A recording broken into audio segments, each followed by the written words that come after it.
Good afternoon everyone. এখন ঘড়িতে প্রায় 1:30 বাজতে চললো। আর আজকে বাইরের ওয়েদারটা কিন্তু বেশ ভালো, আর এদিকে মায়ের রান্নাও কমপ্লিট হয়ে গেছে। তো কি রান্না করেছে চলো দেখাই। এই যে এখানে ভাতটা থেকে ধোয়া উঠছে, দেখতেই পাচ্ছ, কারণ সবে নামানো হলো।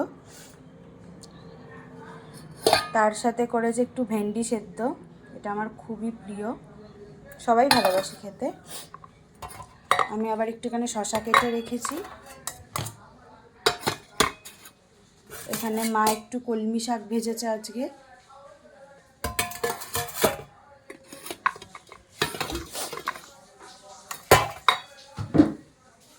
আর করেছে এখানে ডিমের ঝোল। এখানে এটা রাতের জন্য মা আলাদা করে তুলে রেখেছে, এই যে দুপুরবেলা খাবো ডিমের ঝোল। তো এই হচ্ছে আজকে আমাদের দুপুরের লাঞ্চের মেনু।